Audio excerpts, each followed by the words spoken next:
கர்த்தர் எந்த காரியத்தையும் செய்ய வேண்டும் என்றால் அதற்கு முன்பாக ஒரு மனிதரை தெரிந்தெடுத்து இந்த பூமியில் நடக்கிற எல்லா காரியங்களுக்கும் மனிதனை பயன்படுத்தி அவன் மூலமாக கர்த்தர் செய்வார்.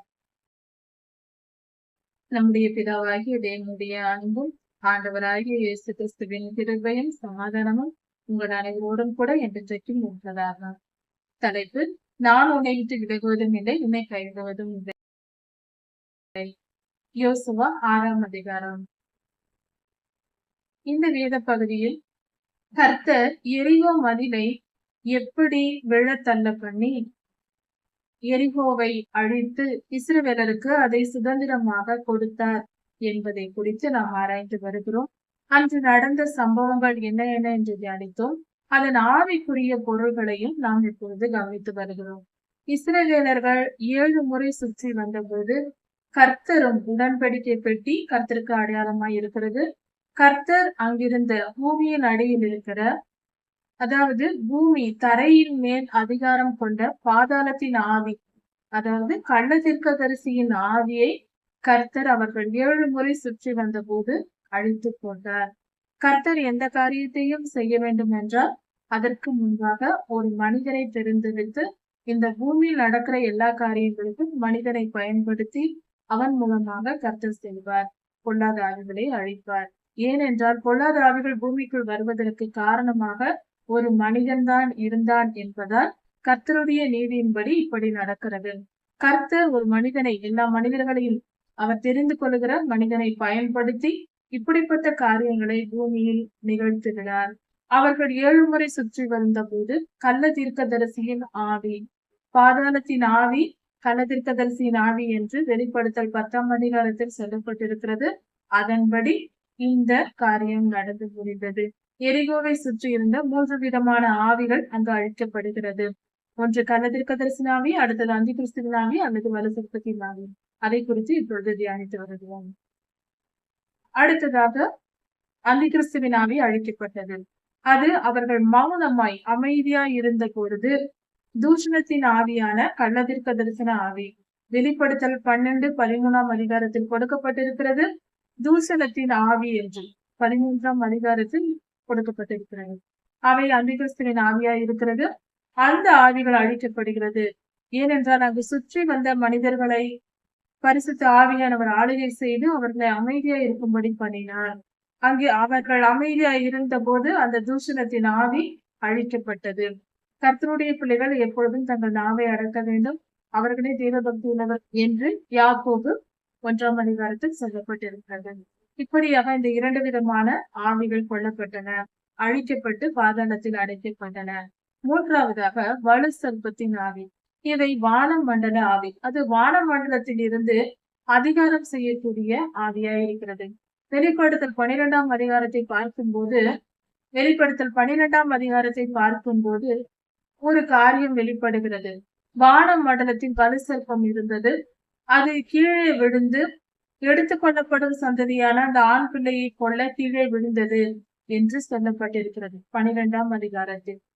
இந்த காரியத்தை பார்க்கும்போது வானமண்டல ஆவி என்பது வலு சர்ப்பத்தின் அதிகாரத்தில் இருக்கிறது. வானமண்டலத்தில் இருக்கிற ஆவிகள், அதாவது ஆவி சாத்தான் ஒருவனே, அவன் எடுக்கிற அவதாரங்கள் நம்முடைய தேவன் ஒருவரே, அவர் பிதா, குமாரன், பரிசுத்த ஆவி என்ற 3 நிலைகளில் இருக்கிறார். அது போல சாத்தான் ஒருவனே, அவனும் அதே போல கர்த்தரை போல டூப்ளிகேட் செய்து அவனும் 3 விதங்களில் இருக்கிறார். அவன் வலு சர்ப்பமாக, அந்தி கிறிஸ்துவாக, கள்ள தீர்க்கதரிசியாக செயல்படுகிறார். இது வெளிப்படுத்தலில் நமக்கு கொடுக்கப்பட்டிருக்கிறது. புத்தகத்தை முழுவதும் வாசித்து பார்க்கலாம். அதிகமான இடங்களில் கொடுக்கப்பட்டிருக்கிறது. இதில் நாம் கவனிக்க வேண்டிய காரியம், தீர்க்கதரிசிகளுக்கு விரோதமாக எழும்புகிறவன் கள்ள தீர்க்கதரிசி. பொருளாதாரத்தை பயன்படுத்தி, வியாபார நோக்கத்தோடு பணத்தை பயன்படுத்தி விழத்தள்ள பண்ணுகிறவன், வாயை பயன்படுத்துகிறவன், வார்த்தைகளை பயன்படுத்துகிறவன் அந்தி கிறிஸ்துவின் ஆவி. நாம் மௌனமா இருக்க வேண்டும் என்று அதனால்தான் கர்த்தர் சொல்லி இருக்கிறார். இதை குறித்து பெரிய பெரிய காரியங்கள் இருக்கிறது. அதை குறித்து நாம் பின்பாக தியானிக்கலாம். அந்தி கிறிஸ்துவின் ஆவி என்பது நம்முடைய வார்த்தைகளை பயன்படுத்தும். எப்படி கிறிஸ்துவானவர், ஆண்டவராகிய இயேசு கிறிஸ்துவானவர் வார்த்தையாக இருக்கிறார். யோவான் 1ஆம் அதிகாரத்தில் சொல்லப்பட்டிருக்கிறது. அவர் வார்த்தையாக இருக்கிறார் வார்த்தையாக நமக்குள் வந்து செயல்படுகிறார் என்பது நாம் அறிந்ததே. இந்த வசனங்கள் நமக்கு கொடுக்கப்பட்டிருக்கு. எப்படி ஆண்டவராகிய இயேசு கிறிஸ்துவுக்கு விரோதமான அந்தி கிறிஸ்துவின் ஆவி, அந்த ஆவி என்ன செய்யும்? வார்த்தைகளை பயன்படுத்தி மனிதனை துன்புறுத்தும். வார்த்தைகளை எப்படி பயன்படுத்துகிறார்? யோபு புஸ்தகத்தில் பார்க்கும்போது யோபு ஐயாவை நோக்கி கர்த்தரை தூஷி தூஷி என்று யோபு ஐயாவின் மனைவிக்குள் புகுந்து சொல்லிக் கொண்டிருந்தார். தூஷணம் சொல்ல வைப்பது, கர்த்தரை தூஷிக்க வைத்து அதன் மூலம் அவனை கீழே விழத்தள்ள பண்ணுவது, ஒரு மனிதனை கீழே தள்ள பண்ணி கர்த்தருக்கு விரோதமாக செயல்பட வைப்பது. இது அந்தி கிறிஸ்துவின் ஆவியா இருக்கிறது. கடைசி காலத்தில் அந்தி கிறிஸ்து வந்து கடைசி காலத்தில் அந்தி கிறிஸ்து எழும்பி அவன் கர்த்தருடைய பிள்ளைகளை எப்படி தாக்க போகிறான் என்றால், அவன் சொல்ல போகிற ஒரு காரியம், கர்த்தரை மறுதலித்து விடு, கர்த்தரை மறுதலி என்றுதான் சொல்வான். வாயின் வார்த்தைகளால் சொல்ல வைத்து கர்த்தரை விட்டு பின்வாங்க பண்ணுவான். அவனும் வார்த்தையை பயன்படுத்துகிறவனா இருக்கிறான். வெளிப்படுத்தலில் பார்க்கும்போது மிருகமானது பரலோகத்தில் இருக்கிற பரிசுத்தவான்களை தூஷித்தது என்று சொல்லப்பட்டிருக்கிறது. இதுவும் அந்தி கிறிஸ்துவின் ஆவியை பற்றி தான் சொல்லப்பட்டிருக்கிறது. பரலோகத்தில் வாசமாயிருக்கிற பரிசுத்தவான்களை தூஷித்தது என்றால் தூஷிக்க வைக்கிறது. யோபு புஸ்தகத்திலும் அப்படித்தான் செய்ய வைக்கிறது. யோபையாவை எதிர்த்து வந்தது அந்தி கிறிஸ்துவின் ஆவியை. இதையெல்லாம் கர்த்தர் நாம் புரிந்து கொண்டு நம்முடைய கடைசி கால வாழ்க்கையை பண்படுத்திக் கொள்ளும்படியாக சரிப்படுத்திக் கொண்டு நாம் இருக்க வேண்டும் என்பதற்காக தான் இந்த காரியங்களை எல்லாம் சொல்லி இருக்கிறார். இது மிகப்பெரிய வெளிப்பாடாக இருக்கிறது. சற்று பொறுமையாக நாம் ஆராய்ந்து புரிந்து கொண்டால் நம்முடைய வாழ்க்கையில் யுத்தங்கள் மிக சுலபமானதாகிவிடும். நாம் வார்த்தையை கற்றுக்கொள்ள வேண்டும், பயன்படுத்த கற்றுக்கொள்ள வேண்டும். எப்பொழுது பேச வேண்டும், எதை பேச வேண்டும், மிகவும் சிறிதளவே மனதும் சமாதானமா இருக்க வேண்டும். நம் வாயின் வார்த்தைகளும் அமைதியா இருக்க வேண்டும். அதிகமாய் பேசக்கூடாது. ஒரு வார்த்தை அல்லது 2 வார்த்தைகளோடு நிறுத்திக் கொள்ள வேண்டும். உலக காரியங்களை இந்த எரிகோ மதிலை இஸ்ரவேலர்கள் சுற்றி வரும்போது 6 நாளும் ஒன்றும் பேசாமல் அமைதியே சுற்றி வந்தார்கள். 7ஆம் நாளில் 6 முறை சுற்றி வந்தார்கள். 7வது முறையும் சுற்றி வந்தார்கள். அப்பொழுதும் அவர்கள் அமைதியா இருந்தார்கள். யோசுவா எல்லாம் முடிந்த பின்பு ஆர்ப்பரியுங்கள் என்று சொல்லும் போது அப்பொழுதுதான் அவர்கள் கர்த்தரை துதித்து மகிமைப்படுத்தி ஆர்ப்பரித்தார்கள். அப்பொழுது அவர்கள் வெற்றியை பெற்றுக் கொண்டார்கள். அப்படியானால் அவர்கள் அமைதியாய் இருப்பது மிகப்பெரிய யுத்தத்தின் வல்லமையான ஒரு காரியம். அதே போல நாமும் பேசாமல் அமைதியாய் இருக்க பழக வேண்டும். கர்த்தருக்கு ஊழியம் செய்வதற்காக நாம் அதிகமாய் எத்தனை மணி நேரம் வேண்டுமானாலும் பிரசங்கிக்கலாம், பேசலாம், வேத வசனத்தை தியானிக்கலாம், துதித்து பாடலாம். நாம் எப்பொழுதும் தனிமையா இருந்து ஆபத்தான காலத்தில் இருக்கிறோம். அப்பொழுது அதை குறித்து தியானித்தால்தான் வெற்றி பெற முடியும். நாம் ஆதாம் ஏவாள் காலத்தில் இல்லை, நம் முன்னோர்கள் அவர்களுடைய காலத்தில் இல்லை. பேசாமல் நம் நாவை அடக்க கற்றுக்கொள்ள வேண்டும். யாக்கோபு 1ஆம் அதிகாரத்தை, யாக்கோபு புஸ்தகம் முழுவதையுமே வாசித்து பார்க்கலாம். மிக தெளிவாக நமக்கு ஆண்டவர் போதித்திருக்கிறார். அதனால் இதை தெரிந்து கொள்ள வேண்டும். அந்த 2வது, அதாவது அவர்கள் மௌனமாய் சுற்றி வந்தது பொல்லாத அந்தி கிறிஸ்துவின் ஆவிகளை அழிப்பதற்காக கர்த்தர் அந்த காரியத்தை செய்ய சொன்னார். அடுத்ததாக 3வதாக வானமண்டல ஆவிகள். கர்த்தர் எக்காலங்களை ஊதும்படி சொன்னார். அவர்கள் 7 முறை சுற்றி வந்த பின்பு ஆசாரியர்கள் எக்காலங்களை ஊதினார்கள். எக்காலம் ஊதப்பட்ட போது வலு சர்ப்பத்தின் அதிகாரம் அங்கு விழுந்தது. வலு சர்ப்பம் வான மண்டலத்தில் ஆண்டு கொண்டிருந்தது. அந்த எரிகோவிற்கு மேலே இருந்து ஆண்டு கொண்டிருந்த இவர்கள் சுற்றி வந்தார்கள். அவர்கள் சுற்றி வரும்போது அந்த எக்காலம் ஊதினார்கள். அந்த சத்தம் முழுவதும் எரிகோ மதிலை சுற்றிலும் வந்தது. அப்படியானால் எரிகோ பட்டணம் முழுவதும் அந்த சத்தம் கேட்டது. அதனால் அந்த மனிதர்களுக்குள், எரிகோவுக்குள் இருந்த மனிதர்களுக்குள்ளும் அந்த இடம் முழுவதும் அந்த சத்தம், எக்கால சத்தம் துணித்தது. அந்த சத்தம், அங்கு எக்கால சத்தம் படும்போது வலு சர்ப்பத்தின் ஆளுகை அங்கிருந்தது. அவையெல்லாம் தேவதூதர்கள் அழித்து போட்டார்கள். அந்த ஆவிகளை பிடித்து பாதாளத்தில் அடைத்து போட்டார்கள். அதாவது இந்த காரியங்களை எல்லாம் செய்வது தேவதூதர்கள். கர்த்தருடைய முன்னிலையில், கர்த்தருடைய கட்டளையின்படி தேவதூதர்கள் செய்வார்கள். கர்த்தர் என்ன கட்டளை கொடுப்பார்? அந்த மனிதர்கள் 7 முறை சுற்றி வந்ததும், அவர்கள் கால்பட்டதும், நீ அந்த தேவதூதர்களை நோக்கி நீங்கள் அவைகளை பிடித்து போடுங்கள் என்று அடையாளம் சொல்லி இருப்பார். கர்த்தர் சொல்லி இருப்பார். அதை கேட்டுதான் தேவதூதர்கள் பார்த்து கொண்டிருப்பார்கள். ஏனென்றால் இந்த பூமி நம்முடையது. கர்த்தர் நமக்கு கொடுத்திருக்கிறார். இந்த பூமியின் மேல் அதிகாரம் நமக்கு உண்டு. அப்படி இருக்க நாமே அந்த அதிகாரத்தை நாம் செயல்படுத்த வேண்டும். கட்டளை நாம் தான் கொடுக்க வேண்டும். அதனால் கர்த்தர் நமக்கு சொல்லிக் கொடுக்கிறார். நீ போய் 7 முறை சுற்றி வந்து நீ சுற்றி வருவது தேவதூதர்களுக்கு அடையாளம். அவர்கள் சுற்றி வந்து விட்டால் நீங்கள் போய் அதை அடித்து விடுங்கள் என்று அவர்களுக்கு கட்டளை கொடுத்திருப்பார். அதே போல 7 முறை சுற்றி வந்ததும் தேவதூதர்கள் போய் பாதாளத்தின் ஆவிகளை பிடித்து அழைத்து போட்டிருப்பார்கள். பாதாளத்தில் அடைத்து போட்டிருப்பார்கள். அடுத்ததாக இவர்கள் வாய் திறந்து பேசாமல் அமைதியாய் அவர்கள் 7 முறை சுற்றி வந்தபோது அந்தி கிறிஸ்துவின் ஆவி தேவதூதர்களால் பிடிக்கப்பட்டு அவைகள் பாதாளத்தில் அடைக்கப்பட்டு போயிற்று. அந்த எரிகோ மதிலை சுற்றியிருந்த ஆவிகள். அதற்கு அடுத்ததாக வலுசர்ப்பத்தின் ஆவி. வலுசர்ப்பத்தின் ஆவி வானத்திலிருந்து அந்தி கிறிஸ்துவின் ஆவியையும் கள்ளதீர்க்க தரிசன ஆவியையும் எல்லாத்தையும் ஆளுகை செய்யக்கூடியது வலுசர்ப்பத்தின் ஆவி. அதுதான் எல்லாவற்றிற்கும் தலையாக இருந்து செயல்படும் தலைமை பண்பை பெற்றிருக்கிறது. அதனால் அவைகள் தான் ஆளுகை செய்யும். இந்த ஆவிகள் எக்காலம் ஊதப்படும் போது அந்த வலுசர்ப்பத்தின் ஆவிகள் அழிக்கப்படுகிறது. அவைகளை தேவதூதர்கள் பிடித்து அழைத்து செல்வார்கள். இந்த வலுசர்ப்பம் வானத்தில் தான் இருக்கிறது என்பதற்கான அடையாளம் எபேசியர் 6ஆம் அதிகாரத்தில் வானமண்டல ஆவிகளோடும் 10ஆம் வசனத்தில் சொல்லப்பட்டிருக்கிறது. வானமண்டல ஆவிகளோடும் துரைத்தனங்களோடும் அதிகாரங்களோடும் நமக்கு யுத்தம் உண்டு.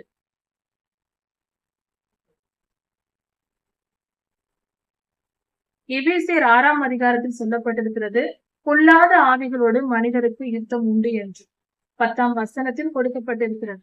அதனால் அந்த வசனத்தை படித்து பார்க்கலாம். இது கற்பனை அல்ல, நிஜமான ஒன்று. பொல்லாத ஆவிகளோடு மனிதர்கள் யுத்தம் செய்து அவைகளை அழிக்க வேண்டும். அதற்கான ஆதாரம் இது. வெளிப்படுத்தல் 12ஆம் அதிகாரத்தில் வலுசர்ப்பம் வானத்திலிருந்து பூமியில் விழுந்தது, அது தள்ளப்பட்டது என்று சொல்லப்பட்டிருக்கிறது. இதிலிருந்து நமக்கு தெரிந்து கொள்ள வேண்டியது வான மண்டலத்தை ஆளுகை செய்வது வலுசர்ப்பம் என்று. வெளிப்படுத்தல் 12ஆம் அதிகாரத்தில் சொல்லப்பட்டிருக்கிற காரியம் இனி நடக்க போகிறது. இன்னும் கூட நடக்கவில்லை. எரிகோ மதிலை அவர்கள் சுற்றி வந்த போது எரிகோவிற்கு மேலிருந்து வானமண்டலத்தில் ஆளுகை செய்து கொண்டிருந்த அந்த வலுசர்ப்பம், எரிகோவின் மேல் அதிகாரம் பெற்ற வலுசர்ப்பத்தின் ஆவிகள் பிடித்து கொள்ளப்பட்டு அவைகள் பிடித்து பாதாளத்தில் அடைக்கப்பட்டது. இந்த காரியங்களை செய்தவர்கள் தேவதூதர்கள். மனிதர்கள் கட்டளை கொடுக்க வேண்டும். தேவதூதர்கள் பொல்லாத ஆவிகளை பிடித்து அடித்து போடுவார்கள். ஆனால் மனிதர்கள் தங்கள் பலனாலோ தங்கள் பரிசுத்தத்தினாலோ அல்ல, நம்முடைய ராஜாதி ராஜாவாகிய நமது ஆண்டவராகிய யேசுவாகிய நம்முடைய ஆண்டவராகிய இயேசு கிறிஸ்துவின் நாமத்தினாலும் அவருடைய இரத்தத்தினாலும் அவருடைய வசனத்தினாலும் பொல்லாத ஆவிகளை நாம் கட்டி போடும்போது, கட்டளை கொடுக்கும் போது அவருடைய நாமத்தின் நிமித்தமாக அவைகள் அழிக்கப்படுகின்றன, பாதாளத்தில் அடைக்கப்படுகின்றன. அழிவு என்பது கடைசியாக வரும். இப்பொழுது பாதாளத்தில் அடைக்கப்படும். பூமியிலிருந்து அவைகள் தள்ளப்பட்டு கீழே போகிறது, பாதாளத்தில் சென்று அடைக்கப்பட்டு போகிறது. அதனால் ஆவிக்குரிய யுத்தத்தை புரிந்து கொள்ள வேண்டும். இதே போல வேதத்தில் பல காரியங்கள் இருக்கிறது. ஒவ்வொரு காரியத்திற்கும் ஆவிக்குரிய அர்த்தங்கள் உண்டு. இந்த வேத பகுதியிலும் இன்னும் அதிகமான ஆழங்கள் உண்டு. நாம் தொடர்ந்து ஜெபிக்க வேண்டும், வேதம் வாசிக்க வேண்டும், கர்த்தருடைய சமூகத்தோடு நாம் இணைந்து விட வேண்டும். தினமும் அந்த காரியங்களை செய்ய வேண்டும். இப்படி செய்யும் போது பொல்லாத ஆவிகள் நமக்குள் வராத படிக்கும், அவனுடைய வழி நடத்துதலில் நாம் மாட்டிக்கொள்ளாத படிக்கும், கர்த்தருடைய ஆளுகைக்குள் எப்பொழுதும் இருக்கும்படியாக நமக்கு உதவியாக இருக்கும். இந்த பூமியில் இருக்கும் வரைக்கும் சாத்தான் எப்பொழுதும் யாருக்குள்ளும் நுழைவதற்கு வாய்ப்பு உண்டு. நாம் எந்த நேரத்திலும் பாவம் செய்வதற்கு வாய்ப்புண்டு. அப்படி பாவத்திற்கு இடம் கொடுத்தால் பொல்லாத ஆவி நுழைவதற்கு வாய்ப்புண்டு. இந்த உலகத்தில் இருக்கும் வரைக்கும் அவன் அதிகாரம் பெற்றிருக்கிறான். அதனால் நாம் எப்பொழுதும் நம்முடைய இருதயத்தை காத்து கொள்ள வேண்டும். நாம் அனுமதிக்காமல் அவன் உள்ளே வர முடியாது. நாம் இச்சித்து பாவம் செய்தால்தான் அவன் உள்ளே வர வேண்டும். அது எந்த விதமான பாவமாய் இருந்தாலும். பாவத்திற்கு இடம் கொடுக்காமலும் இருந்தால் எந்தவித பொல்லாத ஆவிகளும் வர முடியாது, நம்மை துன்புறுத்தவும் முடியாது. இந்த அடுத்த செய்தி, அதாவது அடுத்ததாக எக்காலம் ஊதுவதற்கான பொருள் என்ன, மற்ற ஆவிக்குரிய யுத்தங்கள் என்றால் என்ன? யோசுவா 7ஆம் அதிகாரம். எரிகோவின் வெற்றிக்கு பின்பாக இஸ்ரவேலருக்கு நடந்த சம்பவம் என்ன என்பதை குறித்து இந்த வேத பகுதியில் சொல்லப்பட்டிருக்கிறது. சாபத்தீடான பொருட்கள் என்றால் என்ன என்பதை குறித்து இந்த வேத பகுதியில் சொல்லப்பட்டிருக்கிறது. இஸ்ரவேலர்கள் எரிகோவை வெற்றி பெற்ற பின்பு அவர்கள் அதை வெற்றி பெற்ற பின்பு ஆய் என்கிற ஒரு பட்டணம் இருக்கிறது. அது எரிகோவிலிருந்து 25 கிலோமீட்டர் தொலைவில் இருக்கிறது. அந்த இடத்திற்கு யுத்தம் செய்ய அடுத்ததாக போக வேண்டும் என்று முடிவு செய்து யோசுவா ஐயா வேவுகாரர்களை அனுப்புகிறார். அவர்கள் அங்கு போய் சென்று பார்த்துவிட்டு அந்த ஊர் எப்படி இருக்கிறது, அந்த ஊரின் ஜனத்தொகை எவ்வளவு பெரியது போன்ற காரியங்களை எல்லாம் அவர்கள் கொண்டு வந்து சேர்க்கிறார்கள், செய்திகளை சேர்க்கிறார்கள். அப்படி வந்து அவர்கள் சொல்லும் போது அவர்கள் சொல்லுகிறார்கள், இங்க இருக்கிற எல்லோரும் நாம் எல்லோரும் போய் இஸ்ரவேலர் எல்லோரும் போய் அங்கு யுத்தம் செய்யும் அளவுக்கு அது மிகப்பெரிய இடம் அல்ல, அது மிக சிறிய ஜனக்கூட்டமா இருக்கிறது. 2000 பேர் அல்லது 3000 பேர் மட்டும் அந்த இடத்திற்கு ஹாய் என்ற பட்டணத்திற்கு சென்றால் போதுமானது. அங்கு போய் நாம் யுத்தம் செய்தாலே கொஞ்சம் பேர் போனாலே போதும், நாம் அவர்களை வெற்றி பெற்று விடலாம் என்று வேவக்காரர்கள் வந்து யோசுவாவிடம் சொன்னார்கள். இதை கேட்ட யோசுவா 3000 பேரை தெரிந்து கொண்டு நீங்கள் யுத்தத்திற்கு செல்லுங்கள் என்று அவர்களை அனுப்பினார். அப்படி அவர்கள் யுத்தத்திற்கு போனார்கள். அங்கு போகும்போது மிகப்பெரிய ஒரு ஆபத்து நேரிட்டது. அது என்னவென்றால், இவர்கள் போய் அந்த ஆய்பட்டணத்தில் யுத்தம் செய்யும் போது ஒரு காரியத்தை மறந்து விடக்கூடாது. யுத்தம் செய்யும் போது அந்த ஜனங்கள் கொஞ்சம் பேராய் இருந்தும் இவ்வளவு பேரையும் அவர்கள் அடித்து விரட்டி சுமார் 36,000 பேரை, சுமார் 36 பேரை அவர்கள் வெட்டி காயப்படுத்தி அனுப்பிவிட்டார்கள், கொன்றும் போட்டார்கள். இப்படிப்பட்ட நிலை ஏற்பட்டு அவர்கள் எல்லோரும் இஸ்ரவேலர்கள் எல்லாரும் கலங்கி அழுது புலம்பி ஓடி வந்தார்கள் திரும்பி. இந்த காரியம் யோசுவாவுக்கு வந்து சேர்ந்தது. அவர்கள் வந்து சேர்ந்தார்கள் யுத்தத்திற்கு போனவர்கள். இதை கேட்டதும் யோசுவா மிகவும் மனம் உடைந்து கலங்கி போனார். ஏனென்றால் அதுவரைக்கும் இஸ்ரவேலர்களை கண்டால் அங்கு சுற்றுப்புறத்தாரில் இருக்கிற எல்லா தேசத்தில் இருக்கிற ஜனங்களுக்கும் பயம் இருந்தது. மிகவும் பயந்தார்கள். இஸ்ரவேலர்களை கண்டால் பயம். அவர்கள் எப்பொழுது எங்கள் தேசத்திற்கு வருவார்களோ, எங்களை கொன்று போடுவார்களோ என்று அவர்கள் பயந்து கொண்டிருந்தார்கள். அப்படிப்பட்ட நிலை இருக்கும்போது இந்த சின்ன பட்டணமான ஆய்பட்டணம், அந்த பட்டணத்தில் இவர்கள் நம்மை விரட்டி விட்டார்கள், நம்மை 36 பேரை கொண்டு இருக்கிறார்கள் என்றதும் யோசுவா மிகவும் கலங்கினார். இஸ்ரவேலர்களின் இருதயம் தண்ணீராய் கரைந்து போயிற்று என்று வேதம் சொல்லுகிறது. அந்த அளவிற்கு அவர்கள் மனம் உடைந்து போனார்கள். இப்படிப்பட்ட தோல்வியை அவர்கள் எதிர்பார்க்கவில்லை. இதை கேள்விப்பட்டதும், இப்படிப்பட்ட நிலை நம் வாழ்க்கையில ஏதாவது நமக்கு தோல்வி வந்துவிட்டால் நாம் உடனே என்ன செய்வோம்? கர்த்தரை தூஷித்து விடுவார்கள். சிலர் செய்வது உண்டு. தங்கள் வாழ்க்கையில் ஏதாவது ஒரு துன்பம் நேரிட்டால் அல்லது ஒரு தோல்வி நேரிட்டால் கர்த்தருடைய பிள்ளைகளை சில பேர் கர்த்தரை தூஷிக்க தொடங்கி விடுவார்கள். கர்த்தர் ஏன் எனக்கு இப்படி செய்தார் என்று கேள்வி கேட்பார்கள். எனக்கு ஏன் இந்த வியாதியை கொடுத்தார், எனக்கு ஏன் இந்த துன்பத்தை கொடுத்தார் என்று கேட்பார்கள். இதையெல்லாம் கர்த்தர் விரும்பி எந்த மனிதனுக்கும் கொடுப்பதில்லை. நாம விலை கொடுத்து பாவம் செய்து வாங்குவது. விலையாக பாவத்தை கொடுக்கிறோம். நாம் அதன் விளைவாக நமக்கு தீமை வருகிறது. இதற்கு கர்த்தர் பேரில் குறை சொல்லக்கூடாது. மகா பாவம். இது அதை விட மிகப்பெரிய பாவமாகிவிடும். அதனால் எந்த சூழ்நிலையிலேயும் கர்த்தரை குறை சொல்லக்கூடாது. அவர்தான் எனக்கு இந்த தீங்கை நேரிட்டு பண்ணினார் என்று சொல்லக்கூடாது. கர்த்தர் அனுமதியோடு தான் வரும் நமக்கு வரும் துன்பங்கள். ஆனால் அதை வர வைப்பதற்கு நாம விரும்பி பாவம் செய்து, கர்த்தாவே எனக்கு இந்த தண்டனையை கொடும் என்று கேட்டு வாங்குவது நாம் தான். நாம் பாவம் செய்வது, மனிதர்களின் பாவம் செய்வது என்ற காரியம் என்ன, அதன் பொருள் என்ன என்றால், கர்த்தாவே என்னை அடியும், என்னை கொன்று போடும், என்னை சாத்தானுக்கு ஒப்பு கொடும், அவன் வந்து என்னை ஆளுகை செய்யட்டும் என்று நாம வேண்டி விரும்பி கேட்டுக்கொள்வதுதான் பாவம் என்கிற செயல். அதை செய்தால் அப்படிதான் நடக்கும்.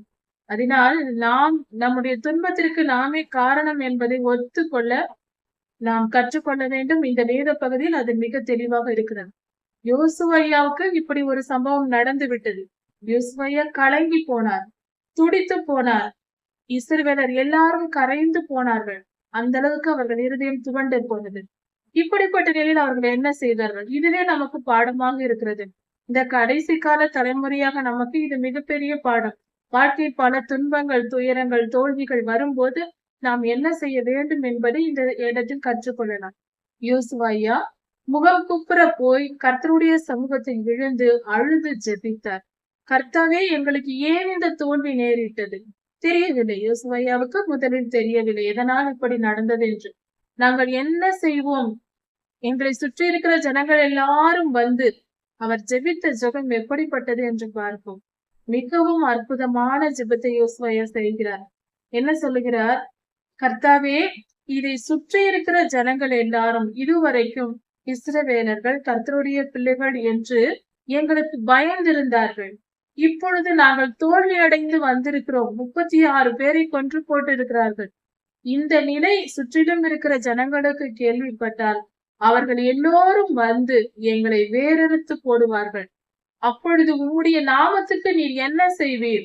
எகிப்திலிருந்து இஸ்ரவேலரை வரவழைத்து அவர்கள் தேவன் அவர்களை கொன்று போட்டார் என்று சொல்லுவார்களே, உம்முடைய நாமத்திற்கு நீர் என்ன செய்வீர்? உம்முடைய பெயர் சொல்லும் பிள்ளைகள் நாங்கள் தான், எங்களை அவர்கள் அழித்து போடுவார்களே, உம்முடைய நாமத்தை யார் சொல்லுவார்கள்? எப்படி உம்முடைய நாமத்துக்கு என்ன செய்ய போகிறீர் என்று இப்படியாக யோசுவா ஐயா கேட்கிறார். இப்படி விழுந்து கதறி அழுது ஜெபித்து அவர் ஒரு நாள் முழுவதும் இப்படி கிடக்கிறார். இதை பார்த்ததும் கர்த்தர் இறங்கி வந்து யோசுவா ஐயாவுடன் பேசுகிறார். பலர் சொல்லுகிறார்கள் கர்த்தர் மனிதனோடு பேச மாட்டார் என்று. யோசுவா ஐயா ஜெபித்த போது வந்து பேசுகிறார், ஆறுதல் சொல்லுகிறார், காரியங்களை வாய்க்க பண்ணுகிறார். என்ன செய்கிறார் என்று இந்த வேத பகுதியை தியானித்து பார்த்தால் நலமாயிருக்கும். கர்த்தர் வந்து யோசுவா ஐயாவுடன் பேசுகிறார். ஏன் இப்படி விழுந்து கிடக்கிறாய்? ஏன் இப்படி செய்கிறாய் என்று கேட்கிறார். உடனே யோசுவா ஐயா, இப்படி நடந்தது ஆண்டவரே, நாங்கள் என்ன செய்வோம் என்று சொல்லுகிறார். அப்பொழுது கர்த்தர், நான் சொல்கிறபடி செய் என்று சில கட்டளைகளை கொடுக்கிறார். இதற்கு காரணம் என்னவென்றும் கர்த்தரை சொல்லுகிறார். உங்களில் ஒருவன் சாபத்தீடானதை எடுத்துக் கொண்டதில்லையா? நீங்கள் சாபத்தீடான பொருளை உங்கள் மத்தியில் வைத்திருந்தால் நான் உங்களோடு இருக்க மாட்டேன். இஸ்ரவேலர்கள் ஒவ்வொரு முறையும் வெற்றி பெறுவதற்கு காரணம் கர்த்தர் அவர்களோடு இருந்து யுத்தம் செய்ததுதான். மாம்சத்தின்படி இவர்களாக போய் யாரையும் யுத்தம் செய்து வெற்றி பெற முடியாது. கர்த்தர் இவர்கள் சாபத்தீடான பொருளை, அதாவது எரிகோவை கொள்ளையடித்து வரும்போது அங்கிருந்த பொருட்களில் சாபத்தீடானதை கொண்டு வந்து பாளையத்திற்குள் ஒருவன் வைத்து விட்டான். அவன் பாளையத்திற்குள் ஒளித்து வைத்து விட்டான் கூடாரத்தில். சாபத்தீடான பொருள்கள் இஸ்ரவேல் மத்தியில் இருக்கும் போது, அதாவது அந்த பொருட்களின் மேல் பொல்லாத ஆவிகள் இருந்தது. பொல்லாத ஆவிகள் மனிதன் மேல் மட்டுமல்ல, மனிதன் மேலும் மிருகங்கள் மேலும் பொருள்கள் மேலும் இருக்கும் என்று வேதத்தில் சொல்லப்பட்டிருக்கிறது. அதற்கு இந்த வேத பகுதியில் நமக்கு ஆதாரமாக இருக்கிறது. அப்படி அந்த பொருட்கள் சாபத்தீடானது, சாபம் உள்ளது. அப்படி என்றால் அந்த பொருட்களில் பொல்லாத ஆவிகள் ஆளுகை செய்து கொண்டு இருக்கிறது.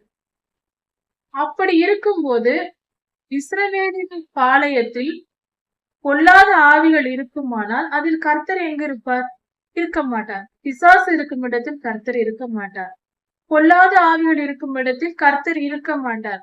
அதனால் கர்த்தர் இல்லாத பொழுது இவர்கள் யுத்தத்திற்கு போனார்கள், தோற்று போய் உயிர் பலி கொடுத்து வந்தார்கள். இதுதான் காரணம். இதையும் கர்த்தர் வெளிப்படுத்தி விட்டார். இதை கேட்டதும் மிகவும் மனம் உடைந்து கர்த்தர் சொல்லிய வழியின்படியே சில காரியங்களை யோசுவா ஐயா செய்தார். அவர் என்ன செய்தார் என்பதை குறித்து நாம் ஆராய்ந்து பார்ப்போம். கர்த்தர் என்ன செய்ய சொன்னார் என்றால், நீங்கள் நாளை காலையில் நீ எல்லா கோத்திரங்களையும் வரும்படி சொல்.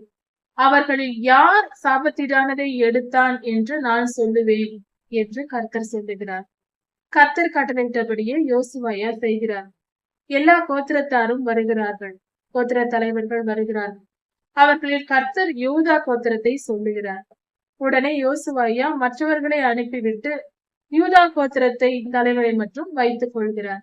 யூதா கோத்திர மனிதர்களை வைத்துக் கொள்கிறார். அப்படி இருக்கும்போது அதில் யூதா கோத்திரத்தில் வரிசையாக வர சொல்லுகிறார். அப்பொழுது அதில் யூதா கோத்திரத்தில் சேராகின் வம்சம் வரும்போது கர்த்தர் இந்த வம்சம்தான் என்று சொல்லுகிறார். அதன்படியே யோசுவா ஐயா மற்றோரை அனுப்பிவிட்டு சேராகின் வம்சம் மட்டும் நிற்க சொல்லுகிறார். அப்படி அவர்கள் அங்கு நிற்கும் போது மிச்சமுள்ள அவர்களை வரிசையாக வர சொல்லுகிறார். அப்படி வர சொல்லும் போது கர்மி என்ற ஒரு மனிதன் அங்கு வருகிறார். அப்பொழுது கர்மியின் குடும்பத்தை நிறுத்தி கொண்டு மற்றவர்களை போக சொல் என்று கர்த்தர் சொல்லுகிறார். அதன்படி எல்லோரும் போய்விட்டார்கள். கர்மி என்ற ஒரு மனிதன் மட்டும் அங்கு இருக்கிறார். அதாவது அந்த மனிதனுடைய குடும்பம் மட்டும் அங்கு இருக்கிறது. அந்த குடும்பத்தார் வரிசையாக வருகிறார்கள்.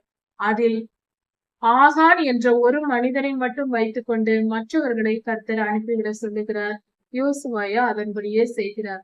அந்த ஆகான் என்ற மனிதன் தான் இஸ்ரவேல் கோத்திரத்தாரில் அந்த ஒருவன் தான் எரிகோவில் இருந்த சாபத்தீடான பொருள்களை யாருக்கும் தெரியாமல் எடுத்து வந்து ஒளித்து வைத்தது. அவன் ஒளித்து வைத்துக் கொண்டான். அவனை அழைத்து யோசுவாயா சொல்லுகிறார், கர்த்தர் வெளிப்படுத்தி இருக்கிறார், கர்த்தரை நீ மகிமைப்படுத்து, உண்மையை சொல் என்று கேட்கிறார். யோசுவாயா கேட்டதும் அவன் உண்மையை ஒப்புக்கொள்கிறான். நான் எரிகோவில் இருந்து அந்த யுத்தத்திற்கு போன போது ஒரு அழகான பாபிலோனிய, விலை உயர்ந்த பாபிலோனிய சால்வையை பார்த்தேன். அதை எடுத்துக்கொண்டேன். அதன் பின்பாக 200 சேக்கல் பெருமான வெள்ளி பாலத்தையும் 50 சேக்கல் பெருமான ஒரு பொன் பாலத்தையும், இந்த 3 பொருள்களையும் நான் எடுத்துக்கொண்டேன். அவைகளை நான் என் கூடாரத்தில் மண்ணுக்குள் புதைத்து வைத்திருக்கிறேன் என்று அந்த ஆகான் சொன்னான். இப்படி அவனுடைய செயல்கள் சொல்லப்பட்டது. இதை கேட்டதும் யோசுவாயா தன்னுடைய ஆட்களை அங்கு அனுப்புகிறார். நீங்கள் போய் அவைகளை எடுத்து வாருங்கள் என்று. அவர்கள் கூடாரத்திற்குள் சென்று பார்க்கும்போது அவன் சொல்லியபடியே அவைகள் இருந்தது. அதை குழி தோண்டி அதை எடுத்து அவர்கள் கொண்டு வந்து சேர்த்தார்கள். இதை கண்டதும் யோசுவாயா ஆகானையும் அவன் குடும்பத்தையும் அவன் ஆடு மாடுகளையும் அவனுக்குண்டான எல்லா பொருட்களையும் எடுத்துக்கொண்டு வந்து பாளையத்துக்கு புறம்பே பள்ளத்தாக்கில் சென்று அவன் குடும்பத்தை அப்படியே அவர்கள் கல்லெறிந்து கொன்றார்கள். அந்த பொருள்களை எல்லாம் எரித்து அவர்கள் மேல் நிரந்தரமாக இருக்கும்படியாக கற்களை குவித்தார்கள். அது அப்படியே குவியலாக அவன் பொருள்களோடு அந்த இடத்தில் உண்டானது. அந்த கற்குவியல் இன்று வரை இருக்கிறது. அது ஆகவும் பள்ளத்தாக்கு என்று சொல்லப்படுகிறது. இன்று வரை அவனுடைய பெயர் அங்கு இருக்கிறது. அந்த பள்ளத்தாக்குக்கு அது பெயராயிற்று. அந்த கற்குவியல் இன்றும் இருக்கிறது. இப்படியாக சாபத்திடான பொருட்களை எடுத்தது நிமித்தம் அவர்களுக்குள் வந்த தோல்விக்கு காரணமானது. இப்படி அந்த மனிதன் செய்ததால் அழிக்கப்பட்டார். அந்த சுத்திகரிப்பு நடந்த பின்பு கர்த்தர் அவர்களோடு வந்து கூட இருந்து அவர்களுக்காக யுத்தம் செய்ய தொடங்கினார். இப்படியாக சாபத்தீடான பொருளை எடுத்து அழித்து போட்டார்கள். அந்த அழிவுக்கு பின்பே அவர்களுக்கு ஆசீர்வாதம் வந்தது. இன்றும் கூட நம்முடைய வாழ்க்கையில் சாபத்தீடான பொருள்களும் சாபத்தீடான மனிதர்களும் நம்முடன் இருக்கலாம், நம் வீட்டில் இருக்கலாம். அவைகளை எப்படி நாம் சுத்திகரிப்பது, நம் வீட்டை சுத்தமாக வைத்துக் கொள்வது, நம்முடைய வாழ்க்கையில் ஏற்படுகிற தோல்விக்கான காரணங்கள் என்னென்ன, நம்முடைய வாழ்க்கையில் ஏற்படுகிற துன்பங்கள் துயரங்களுக்கான காரணங்கள் என்னென்ன, அதை எப்படி நாம் தீர்ப்பது என்பதை குறித்து அடுத்த செய்தியில் பார்க்கலாம். கர்த்தர் மிகவும் பெரியவர். கர்த்தர் பரிசுத்தர். பரிசுத்தமான தெய்வம் அவர். அப்படி இருக்க நாம் பரிசுத்தமாய் இருக்க வேண்டியதும் நம் வீடு பரிசுத்தமாய் இருக்க வேண்டியதும் மிக அவசியம். பரிசுத்தம் என்பது ஆவிக்குரிய பரிசுத்தையும் குறிக்கிறது. மாம்ச பிரகாரமாக மட்டுமல்ல, ஆவிக்குரிய பரிசுத்தமும் தேவை. ஆவிக்குரிய பரிசுத்தம் என்பது விக்கிரகாராதனைக்குரிய காரியங்களோ பாவத்திற்குரிய காரியங்களோ நம்மிடம் இருக்கக்கூடாது. நம் இருதயத்திலும் நம்மிடத்திலும் நம்முடைய வீடுகளிலும் நம் குடும்பத்தாரிலும் இருக்கக்கூடாது. இப்படி இருக்கும் போதுதான் துன்பமும் வேதனையும் பெருகி வரும். அதனால் இப்படிப்பட்ட காரியங்களை நம்மை விட்டு அகற்றி போட்டு நம்மை நாம் சுத்திகரித்துக் கொள்ள வேண்டும். யோசுவா 8ஆம் அதிகாரம். இஸ்ரவேலர்கள் யுத்தம் செய்தார்கள். யோசுவையா தலைமையில். அதை குறித்து நாம் பார்க்கலாம். சாபத்தீடான பொருட்கள் இஸ்ரவேல் பாளையத்தில் இருந்ததினால் ஆய் பட்டணத்தை நோக்கி 3000 பேர் யுத்தத்திற்கு சென்று அவர்கள் தோற்று போய் சுமார் 36 பேர் வெட்டப்பட்டு கொல்லப்பட்டு அவர்கள் திரும்பி வந்தார்கள். இப்படியாக நடந்து முடிந்த பின்பு யோசுவாயா அங்கிருக்கிற சாபத்தீடான பொருட்களை நீக்கி போட்டார். அந்த பாவத்தை செய்தவர்களை கொன்று போட்டார். கர்த்தருடைய வார்த்தையின்படியே இப்படி நடந்தது. இதற்கு பின்பாக, இந்த சம்பவம் முடிந்த பின்பாக கர்த்தருடைய கட்டளை யோசுவாயாவுக்கு வந்தது. இப்பொழுது நீங்கள் போய் ஆய் என்ற பட்டணத்தை நோக்கி சென்று யுத்தம் செய்யுங்கள் என்று சொன்னார். அதே போல யோசுவாயா 30,000 பேரை அழைத்து கொண்டு அந்த பட்டணத்தை நோக்கி சென்று யுத்தம் செய்ய போனார்கள். இந்த இடத்தில் கர்த்தர் எப்படி யுத்தம் செய்ய வேண்டும் என்கிற ஒரு முறையை கற்றுக் கொடுக்கிறார். யுத்த கலையை கற்றுக் கொடுக்கிறார். முதலில் எரிகோவின் மேல் யுத்தம் செய்த போது அது வேறு விதமாக இருந்தது. அவர்கள் பாடல் பாடினார்கள், துதி செலுத்தினார்கள், கர்த்தருக்கு ஸ்தோத்திரம் செலுத்தினார்கள், எக்காலங்களை ஊதினார்கள், கர்த்தரை மகிமைப்படுத்தினார்கள், அவர்கள் வெற்றி பெற்றார்கள்.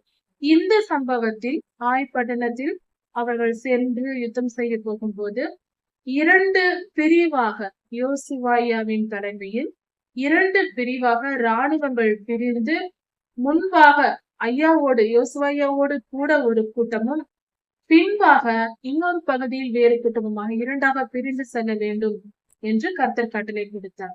கர்த்தர் என்ன கட்டளை கொடுத்தாலும் அப்படியே முழுமையாக இஸ்ரவேலர் அனைவரும் கீழ்ப்படிந்தார்கள். அதனால் வெற்றி நிச்சயமாயிற்று. இதை நாம் சரியாக புரிந்து கொண்டு இன்று நம் வாழ்க்கையிலும் கர்த்தர் எந்த கட்டளையை கொடுத்தாலும் துல்லியமாக, மிக மிக துல்லியமாக அதை நாம் நிறைவேற்ற வேண்டும். எந்தவித தயக்கமோ ஆராய்ச்சியோ நமக்கு தேவையில்லை. கர்த்தர் என்ன சொன்னாரோ அதை மட்டும் செய்தால் போதுமானது. இப்படியாக காரியங்கள் நிறைவேறிற்று. இவர்கள் யுத்தத்திற்கு போனார்கள். கர்த்தரிட்ட கட்டளையின்படியே அங்கு யுத்தம் நடந்தது. முதலில் போன ஒரு கூட்டம் அவர்கள் அங்கு சென்றார்கள். அப்படி அவர்கள் சென்று அங்கு தீக்கொளுத்தி போடுகிறார்கள். அதன் பின்பு சிறிது நேரம் கழித்து கர்த்தர் யோசுவாவை நோக்கி நீ உன் கையை நீட்டு என்று சொல்லுகிறார். தன் கையில் உள்ள கோலை நீட்டும்படி சொல்லுகிறார். யோசுவாயா அந்த இடத்தில் தன் கோலை நீட்டுகிறார். அவர் கோலை நீட்டிய பின்பு அங்கு பின்தண்டு வீரர்கள் யுத்தம் செய்கிறார்கள். அவர்கள் யுத்தம் செய்யும் போது அவர்கள் வெற்றி பெறுகிறார்கள். அவர்கள் வெற்றி பெறும் வரைக்கும் யோசுவாயா அந்த கோலை முன்பாக நீட்டிக்கொண்டே இருந்தார். ரிவிலின் பள்ளத்தாக்கிலே மோசேயா எப்படி தன் கோலை கையால் நீட்டிக் கொண்டிருந்தாரோ அதே போல யோசுவாயாவும் இந்த இடத்தில் செய்கிறார். இப்படி செய்த போது அந்த ஜனங்களின் மேல் இவர்கள் வெற்றி பெற்றார்கள். அந்த பட்டணத்தை பிடித்துக் கொண்டார்கள். அங்கிருந்த ராஜாவையும் பிடித்து விட்டார்கள். வெற்றி இவர்களுடையதாயிற்று.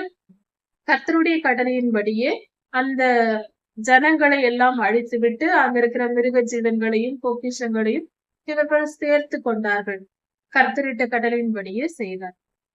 இப்படி அவர்கள் யுத்தம் செய்த பின்பு, அவர்களுடைய யுத்தம் முடிந்த பின்பு யோசுவாயா எப்படி கர்த்தர் மோசேயாவுக்கு கட்டளை கொடுத்திருந்தாரோ அதே போல இவர் பலிபீடத்தை கட்டுகிறார். முழு கற்களால், வெட்டப்படாத முழு கற்களால் ஒரு பலிபீடத்தை கட்டி அந்த இடத்தில் கர்த்தருக்கு பலிகளை செலுத்துகிறார். யோசுவாயா இந்த காரியத்தை செலுத்து. இந்த சம்பவம் நடந்தது. அந்த ஆய்பட்டணத்தை அவர்கள் வென்றார்கள், வெற்றி பெற்றார். இதிலிருந்து நாம் இந்த சம்பவங்களை பார்க்கும்போது ஒரு சில காரியங்களை இந்த சம்பவத்தை குறித்து நாம் தியானித்து பார்ப்போம். இதில் அவர்கள் கர்த்தருக்கு கீழ்ப்படிந்தார்கள். கர்த்தர் எந்த யுத்த முறைமையை சொன்னாரோ அதன்படி கேட்டு செய்தார்கள். தங்கள் வழக்கத்தின்படி அல்ல, கர்த்தரிட்ட கட்டளையின்படியே யுத்தம் செய்யப்பட்டது. இதிலிருந்து நாம் தெரிந்து கொள்ள வேண்டியது, இன்று நம்முடைய வாழ்க்கையில் இந்த காலத்தில் வாழ்கிற நமக்கு பலவிதமான வாழ்க்கையின் போராட்டங்கள், சூழ்நிலைகள் வரும்போது கர்த்தர் என்ன திட்டம் கொடுக்கிறாரோ அதை அப்படியே செய்ய வேண்டும். இது ஏன் இப்படி, அது ஏன் அப்படி என்று கேள்வி கேட்கக்கூடாது, சந்தேகப்படக்கூடாது, அவிசுவாசமா இருக்கக்கூடாது. கர்த்தர் என்ன கட்டளை கொடுத்தாலும் அது கர்த்தர் கொடுத்தது என்பதை உணர்ந்து கொள்ள வேண்டும். கர்த்தரை போல ஞானம் உள்ளவர் யார்? கர்த்தரை போல வல்லமை உடையவர் யார்? அவர் சொன்னால் கண்டிப்பாக சரியாக இருக்கும் என்ற உணர்வு நமக்குள் இருக்க வேண்டும். நாம் அந்த ஞானத்தை பெற்றிருந்தால் நாம் சகலத்திலும் வெற்றி பெறலாம். கர்த்தருடைய வல்லமைக்கு மிஞ்சியது எதுவும் இல்லை. கர்த்தருடைய ஞானத்தை காட்டிலும் பெரிய ஞானம் உடையவர் யார்? நாம் அல்ல. அதை புரிந்து கொள்ள வேண்டும். அவர் கர்த்தர், சர்வலோகாதிபதி, நாம் சாதாரண மனிதர்கள். இந்த வேறுபாட்டை புரிந்து வைத்துக் கொள்ள வேண்டும். அதனால் கர்த்தரிட்ட கட்டளையை நம்மால் கீழ்ப்படிய முடியும், நடக்க முடியும், விசுவாசிக்க முடியும். இந்த விசுவாசமும், கர்த்தர் வெற்றி தருவார் என்கிற விசுவாசமும், கர்த்தருடைய வார்த்தையின் மேல் இருக்கிற பக்தியும் அவருடைய வார்த்தைக்கு கீழ்ப்படியும் போதும் நமக்கு வெற்றி நிச்சயமாக இருக்கிறது. அடுத்தது, ஆவிக்குரிய யுத்தம் உண்டு என்பதை நாம் புரிந்து கொள்ள வேண்டும். இந்த இடத்தில் யோசுவாவை கர்த்தர் தன் கையை நீட்ட சொல்லுகிறார். தன் கையில் உள்ள அந்த கோலை நீட்ட சொல்லுகிறார். அது நீண்ட நினைவு வரும் வரைக்கும் அப்படியே யோசுவாயா நீட்டிக் கொண்டிருக்கிறார். அப்படியானால் அவர் நீண்ட நேரம் அந்த கையை நீட்டிக் கொண்டிருக்கிறார். அப்படியானால் நாம் தெரிந்து கொள்ள வேண்டிய காரியம், அவர் கையை நீட்ட வேண்டியது என்ன? ஒரு கை நீட்டுவதினால் ஒரு யுத்தத்தில் வெற்றி பெற்று விட முடியுமா? இன்று நாம் போய் ஒரு காரியத்தை இப்படி செய்தால், ஏதாவது ஒரு தேசத்தில் சண்டை நடக்கும் போது நாம் போய் கையை நீட்டிக் கொண்டு இருந்தால் அந்த தேசத்திற்கு வெற்றி கிடைத்து விடுமா என்றால், நாம செய்தால் நடக்காது. கர்த்தர் கட்டளையிட்டால் நிச்சயம் நடக்கும். இந்த காலத்திலும் நடக்கும். கர்த்தர் நேற்றும் என்றும் என்றும் மாறாதவர். அந்த விசுவாசம் நமக்கு தேவை, கீழ்ப்படிதல் தேவை. கட்டளையை கர்த்தர் கொடுத்தால் அதில் காரணம் இருக்கு. கையை நீட்டுவது, மனிதன் கையை நீட்டுவது ஒரு அடையாளத்திற்காக. கர்த்தர் சொல்லுவார், ரெவிதீமில் கோலை நீட்டு என்றார். அதே போல ஒரு அடையாளத்திற்காக அவர் சொல்லுகிறார். எவ்வளவு நேரம் நீட்ட வேண்டும் என்பதும் ஒரு குறிப்பிட்ட அடையாளத்திற்காக தான். யோசுவாயா இந்த இடத்தில் அந்த யுத்தம் முடியும் வரை கையை நீட்டிக் கொண்டிருக்கிறார். அப்படி என்றால் தேவதூதர்கள் அந்த கோல் நீட்டப்பட்டிருக்கும் வரை யுத்தம் செய்ய வேண்டும் என்று அவருக்கு அதிகாரத்தை கர்த்தர் கொடுத்திருப்பார், தேவதூதர்களுக்கு. அதனால்தான் அப்படி கர்த்தர் சொல்லுகிறார். இதில் சில விஷயங்களை கேள்வி கேட்டுக் கொண்டிருக்க கூடாது. பதில் சொல்ல முடியும் என்றாலும் எல்லாவற்றையும் இப்பொழுது சொல்ல முடியாது. கர்த்தர் ஒரு காரியத்தை இப்படிதான் செய்ய வேண்டும் என்று நீதி நியாயங்களையும் சட்ட திட்டங்களையும் வைத்திருக்கிறார். இந்த மனித வாழ்க்கை என்பது பரிசுத்தமான கர்த்தருடைய வல்லமை நம்மில் செயல்படுகிறது. பாவமான அசுத்தமான சாத்தானின் வல்லமையும் நம்மில் செயல்பட வருகிறது. இப்பொழுது நாம் எதை சார்ந்து இருக்கிறோமோ, நாம் எதை விரும்புகிறோமோ அதை பெற்றுக் கொள்ளலாம். நாம் பரிசுத்தத்தை விரும்புகிறோமா அல்லது பாவத்தை விரும்புகிறோமா என்பதே பொருளாகிறது. அதனால் பொல்லாத ஆவிகள் இச்சையை காண்பிக்கும், சுலபமாக மனிதனை வீழ்த்திவிடும். கர்த்தருடைய வழிகள் சற்று கடினமானதாக இருக்கும், ஆனால் அவை முழு வெற்றியை நமக்கு பெற்றுத்தரும். அதனால் இந்த தெளிவை பெற்றிருக்க வேண்டும். கர்த்தர் நல்லவர் என்பதை ஏவாளம்மா நினைத்திருந்தார். கர்த்தர் நல்லவர், அவர் நன்மையை தான் நமக்கு செய்வார் என்பதை அம்மா நினைத்திருந்தார்கள் என்றால், இந்த பொய்யனான பொல்லாத ஆவிகள், அதாவது சாத்தான் செய்த வஞ்சகத்தில் விழுந்திருக்க மாட்டார்கள். இவர் சொல்வதை நம்பிவிட்டார்கள். காரணம் இச்சை. அதனால் நாம் இந்த காரியங்களை புரிந்து கொண்டு நாம் கர்த்தர் மேல் நம்பிக்கை வைக்க வேண்டும், விசுவாசிக்க வேண்டும். அவர் நல்லவர் என்பதையும் விசுவாசிக்க வேண்டும். அவரே தெய்வம் என்றும், அவர் வல்லமை உடையவர் என்றும், அவர் வசனங்கள் சத்தியமானவைகள் என்றும், அவரே நமக்கு நல்லவர், அவர் என்றும் நமக்கு நல்லதை மாத்திரம் செய்கிறவர் என்பதையும் நாம் புரிந்து நடந்து கொள்ள வேண்டும். இன்னும் அவரை குறித்து அதிகமான காரியங்கள் உண்டு. அவைகளை எல்லாம் நாம் ஆராய்ந்து தெரிந்து புரிந்து கொள்ள வேண்டும். அது மிக அவசியமாய் இருக்கிறது. இதிலிருந்து நாம் கற்றுக்கொள்ள வேண்டிய பாடம், யோசுவாயா கீழ்ப்படிந்தார், யோசுவாயா விசுவாசித்தார். இந்த காலத்தில் வாழ்ந்த இஸ்ரவேலர்கள் விசுவாசித்தார்கள், கீழ்ப்படிந்தார்கள். அதனால்தான் கானானுக்குள்ளே அவர்கள் பிரவேசிக்கும்படி கர்த்தர் செய்தார். இந்த இடத்தில் நாம் கவனிக்க வேண்டிய காரியம், கானானுக்குள் வந்தவர்கள் எல்லாரும் கீழ்ப்படிதல் உள்ளவர்களாக இருந்தார்கள். கீழ்ப்படிதல் இல்லாத ஆகான் பள்ளத்தாக்கு, அவன் கல்லெறிந்து கொல்லப்பட்டான். இப்படிதான் ரட்சிக்கப்பட்டவர்கள் கானானுக்குள் பிரவேசிப்பது என்பது ரட்சிக்கப்படுதலுக்கு குறிக்கிற ஒரு ஊமையாக சொல்லலாம். அப்படி இருக்க, ரட்சிக்கப்பட்ட நாம் பாவம் செய்தால் அழிவு நிச்சயம். அதனால் பாவம் செய்யக்கூடாது. கர்த்தரோட பிள்ளைகள் எந்த பாவத்திற்கும் நம் வாழ்க்கையில் இடம் கொடுக்க கூடாது. நாம் பரிசுத்தமாய் வாழ வேண்டும். கர்த்தருக்கு பிரியமாய் வாழ்வது எப்படி என்பதே நம்முடைய தினந்தோறும் செய்கிற தியானமாய் இருக்க வேண்டும். என்று கர்த்தருக்கு நாம் எப்படி பிரியமாய் இருக்கலாம். அதனால்தான் கர்த்தர் சொல்லுகிறார், நீங்கள் என் மணவாட்டி, திருச்சபையானது எனக்கு மணவாட்டி என்று சொல்லுகிறார். அதன் பொருள் என்ன? மணவாட்டி எப்பொழுதும் மணவாளனுடைய விருப்பத்தையே நோக்கி கொண்டிருப்பார். என் மணவாளனுக்கு என்ன பிடிக்கும், என் கணவருக்கு என்ன பிடிக்கும், அவருக்கு பிடித்ததை நான் சமைப்பேன், அவருக்கு பிடித்தது போல நான் உடை உடுத்துவேன், அவருக்கு பிடித்த காரியங்களை செய்வேன், அவரை எப்பொழுதும் சந்தோஷப்படுத்துவேன் என்பதே ஒரு நல்ல மணவாட்டியின் அழகாக இருக்கிறது. அதுதான் நீதியாக இருக்கிறது. அப்படி இருக்க கர்த்தரையும் நாம் மனவாட்டி என்றால் நாமும் அப்படித்தான் நடந்து கொள்ள வேண்டும். நம் வாழ்க்கையில் நம் மனதில் எண்ணமே அடிப்படை எண்ணம் அதுவாக இருக்க வேண்டும். இன்று நான் கர்த்தருக்கு எப்படி பிரியமாய் இருப்பேன், கர்த்தருக்கு பிரியமான எந்த காரியத்தை நான் இன்று செய்யலாம் என்று ஆராய்ந்து ஆராய்ந்து தேட வேண்டும். சரி, எப்படி தெரிந்து கொள்வது என்றால், கர்த்தர் அதிகமாய் நம்மிடத்தில் விரும்புவது மனம் திரும்புதல். அவர் இந்த உலகத்தில் வந்து உபதேசிக்க தொடங்கிய போது முதலில் செய்த உபதேசமே மனம் திரும்புங்கள், பரலோக ராஜ்யம் சமீபமாய் இருக்கிறது என்று. அப்படி இருக்க நாம் புரிந்து கொள்ள வேண்டும், நாமும் கர்த்தருக்கு பிரியமாய் இருக்க நினைக்க வேண்டும். அதாவது மனம் திரும்ப வேண்டும், மனம் திரும்புதலை கற்க வேண்டும். ஒவ்வொரு காரியமாக நம்மை சுத்திகரித்துக் கொள்ள வேண்டும். இந்த காரியத்தில் நான் தவறு செய்கிறேன், இந்த காரியத்தில் நான் தவறு செய்கிறேன் என்று தோன்றுகிறதா, உடனே அந்த காரியத்தை விட்டு மனம் திரும்புவது. அடுத்தது இன்னொரு காரியம் ஒவ்வொரு நாளும் தோன்றும், பரிசுத்த ஆவியானவர் நமக்கு உணர்த்துவார். அதை தெரிந்து கொண்டு நான் இதில் மனம் திரும்புவேன், நான் இதில் மனம் திரும்புவேன் என்று ஒவ்வொரு நாளும் மனம் திரும்பிக் கொண்டே இருக்க வேண்டும்.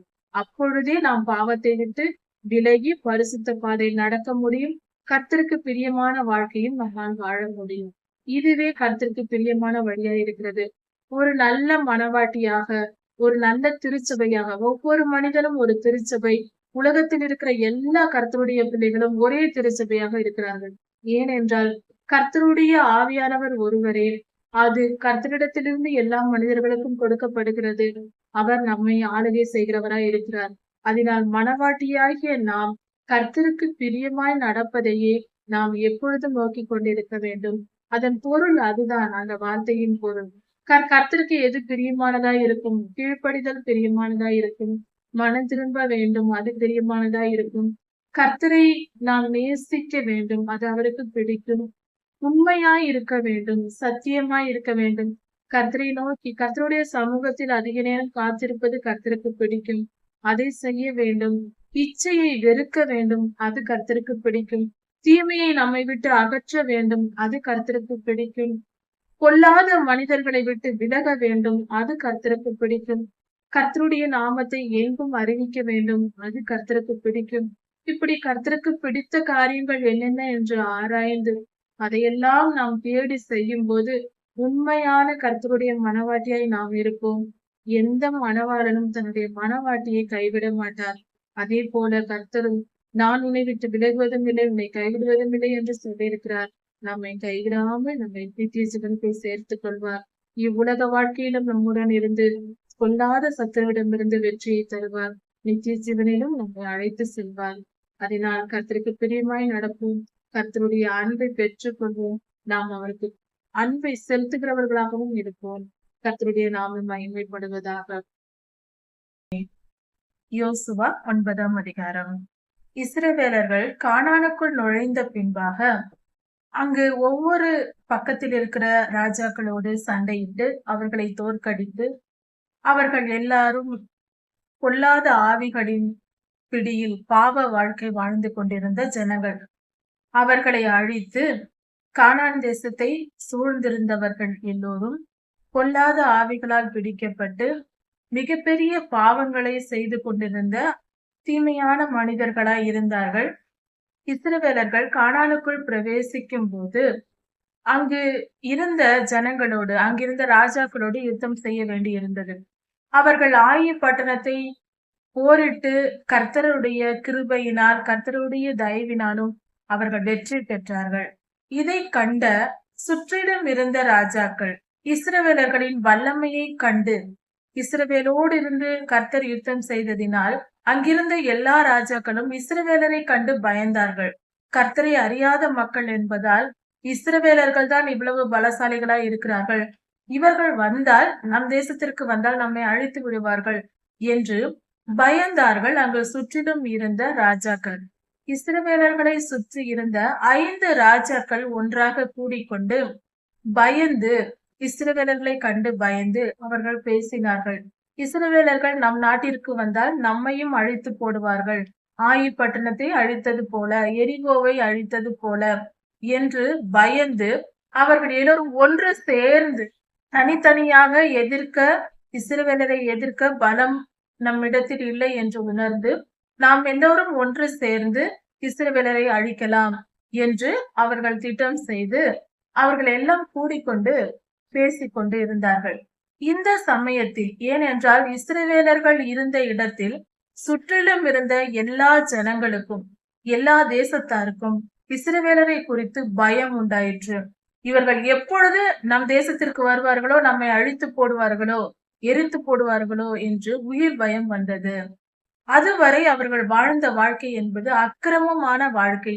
வேதாகமத்தில் பல இடங்களில் கொடுக்கப்பட்டிருக்கிறது. கானானியரின் அக்கிரமம் முழுமை பெற்றதும் தான் இவர்கள் அங்கு வருகிறார்கள், இஸ்ரவேலர்கள். இப்படி இஸ்ரவேலர்கள் அங்கு வந்த பின்பாக கிபியோனின் குடிகள், கிபியோன் என்ற தேசத்தின் குடிகள் இருந்தார்கள். அவர்கள் எல்லோரும் ஒரு திட்டம் செய்தார்கள். இஸ்ரவேலர்கள் நம்மிடத்தில் வந்தால் கண்டிப்பாக இவர்கள் நம்மை கொன்று போடுவார்கள், நம் தேசத்தையே அழித்து விடுவார்கள். அதனால் நாம் முன்கூட்டியே அவர்களோடு சென்று உடன்படிக்கை செய்து விடலாம். ஏனென்றால் யுத்தத்தில் இஸ்ரவேலரை நம்மால் ஜெயிக்க முடியாது. அதனால் தந்திரமாக தான் இவர்களை ஜெயிக்க வேண்டும் என்று முடிவு செய்து கிபியோன் தேசத்தார் ஒரு தந்திரம் பண்ணினார்கள். அது என்னவென்றால், அவர்கள் எல்லோரும் கூடிக்கொண்டு அதில் 2-3 பேர் சேர்ந்து கொண்டு சிலர் கூடிக்கொண்டு என்ன செய்தார்கள், இவர்கள் தாங்கள் பழைய வஸ்திரங்களை உடுத்திக் கொண்டு, அதாவது நீண்ட தூரம் பிரயாணம் வந்தது போல ஒரு தோற்றத்தை ஏற்படுத்தும்படியாக பல பொருள்களை எடுத்துக்கொண்டு இவர்கள் வேஷம் தரித்து வந்தார்கள். நீண்ட தூரம் பயணம் செய்தவர்களின் உடை, அந்த காலத்தில் நடந்துதான் செல்வார்கள் ஒரு ஊரிலிருந்து இன்னொரு ஊருக்கு.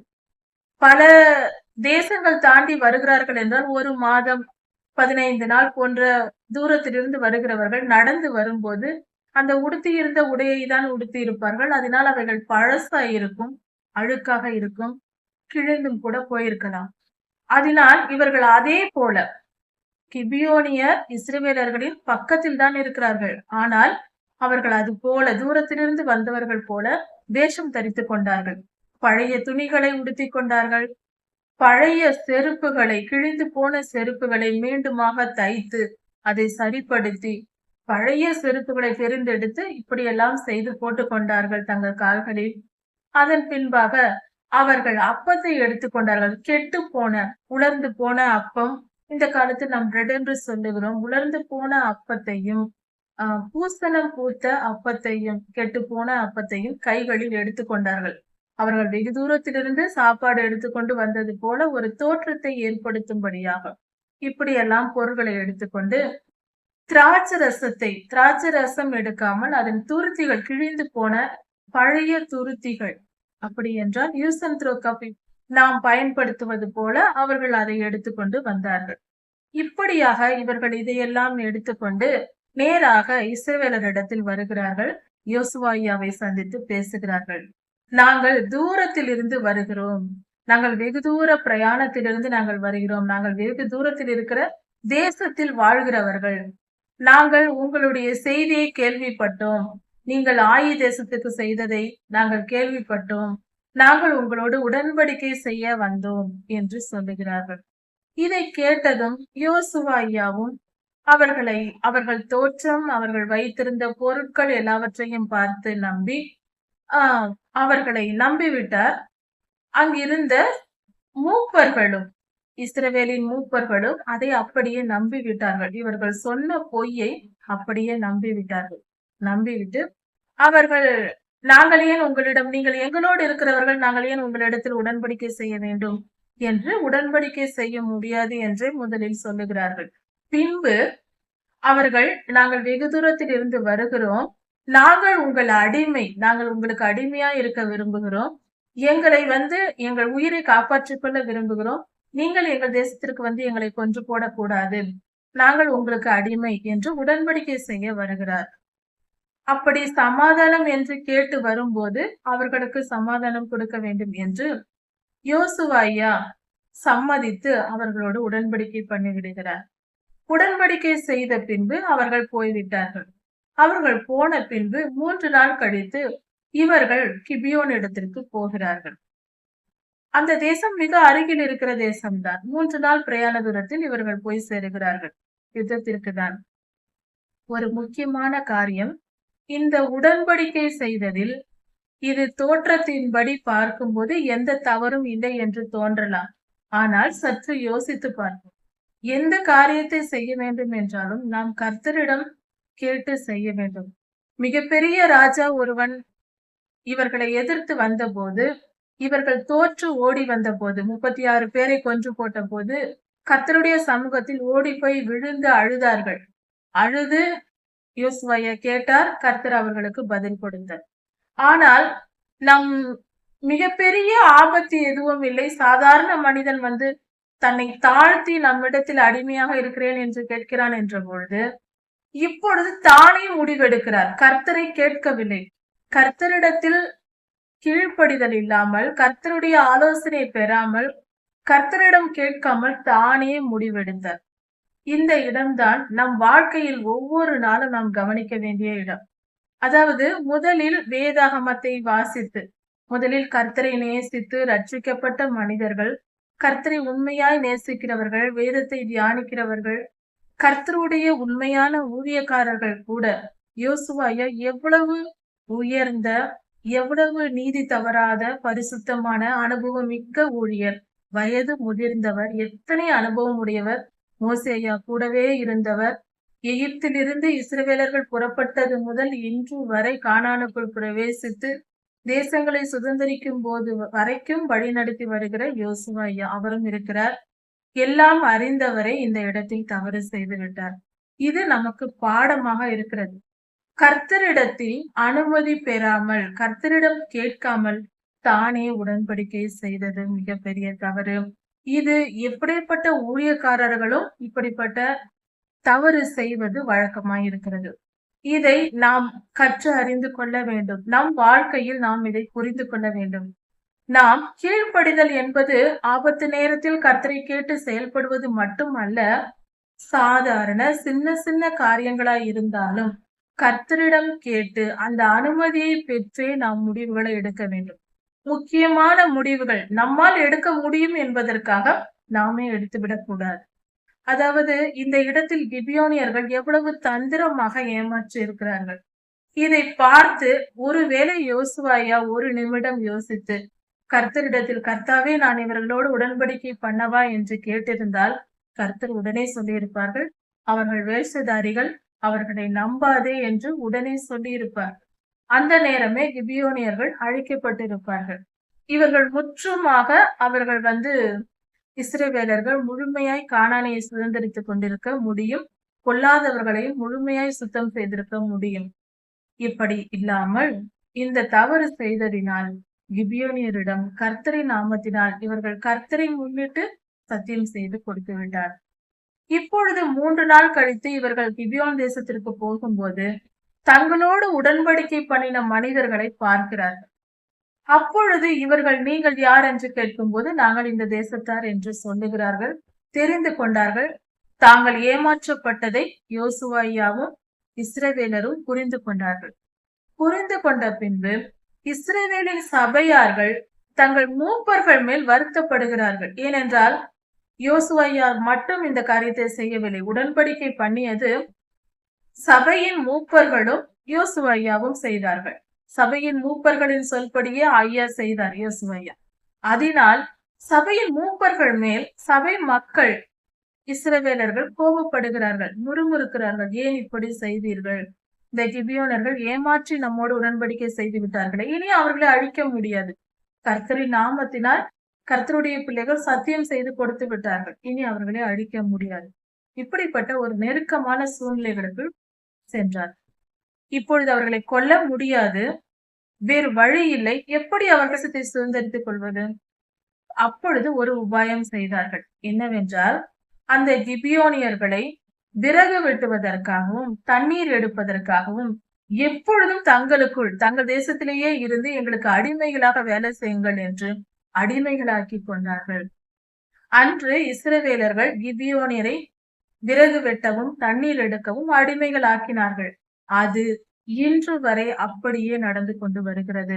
அந்த ஜனங்கள் இஸ்ரவேல் மத்தியில் வாழ்ந்து வருகிறார்கள். இப்படியாக இந்த சம்பவம் நடந்தது. இதிலிருந்து நாம் தெரிந்து கொள்ள வேண்டிய காரியம் என்ன? எப்பொழுதும் கர்த்தருடைய வழிநடத்துதலில் இருக்க வேண்டும். எவ்வளவுதான் நாம் ஒரு காரியத்தை நாம் மறந்து விடக்கூடாது. எவ்வளவுதான் கர்த்தருடைய பிள்ளைகள் ஜாக்கிரதையாக, கர்த்தருடைய ஊழியர்கள் ஜாக்கிரதையாக செயல்பட்டாலும், பொல்லாதவன் தந்திரமாக வஞ்சிக்க வருவான், ஏமாற்றுவான், சில தவறுகளை செய்ய வைத்து கர்த்தரின் கையால் அடிபட விடுவான். எப்பொழுதும் கர்த்தருடைய ஆலோசனையை கேட்கிறவர்களாக, கர்த்தருடைய வழிநடத்துதலின்படியே ஒவ்வொரு காரியத்தையும் செய்கிறவர்களாக இருக்கும்போது, எப்பொழுதும் ஜாக்கிரதை உள்ளவர்களாய் இருக்கும்போது, நமக்கு எந்த தீங்கும் நேரிடாது. அதனால் நாம் கவனம் உள்ளவர்களாய் ஒவ்வொரு காரியத்திலும் கர்த்தருடைய அனுமதி பெற்று, கர்த்தருடைய ஆலோசனைகளின்படியே, வழிநடத்தலின்படியே நடக்க வேண்டும். இதை நாம் கற்றுக்கொள்ள வேண்டும். அதற்காக தான் எல்லா ஊழியர்களும் பொதுவாக ஜனங்களுக்கு போதிப்பதுண்டு. தினந்தோறும் வேதம் வாசியுங்கள், தினந்தோறும் கர்த்தரை நோக்கி ஜெபியுங்கள் என்று. இப்படி காலை நேரத்தில் எழுந்த உடனே நாம் அந்த காரியத்தை செய்யும்போது, நம்முடைய வாழ்க்கையில் ஒவ்வொரு நாளும் அந்த நாள் பொழுது முழுவதும், பகல் பொழுவது முழுவதும் நாம் செயல்படக்கூடிய நேரம் அது. நம்முடைய செயல்களை கர்த்தர் ஆளுகை செய்வதற்கு வழியாக இருக்கும். அது உதவியாக இருக்கும். கர்த்தருடைய ஆளுகையை நாம் பெற்றுக்கொள்ளலாம். தினந்தோறும் அதிகாலையில் எழுந்து ஜெபிப்பது, வேதம் வாசிப்பது மிகவும் நல்லது. கர்த்தருடைய வார்த்தைகள் நம்மை காப்பாற்றும். கர்த்தருடைய வார்த்தையை மீறி நடப்பது என்றைக்கும் நமக்கு ஆபத்தில் தான் கொண்டு போய் முடிக்கும். அதனால் கர்த்தருடைய ஆலோசனை இல்லாமல் எந்த காரியத்தையும் முடிவெடுக்க கூடாது, எந்த காரியத்தையும் செய்யக்கூடாது. கர்த்தருடைய கிருபை உங்களோடு இருப்பதாக. இதன் தொடர்ச்சியை அடுத்த செய்தியில் பார்க்கலாம். கர்த்தர் உங்களை ஆசீர்வதிப்பாராக. மாறலாம்.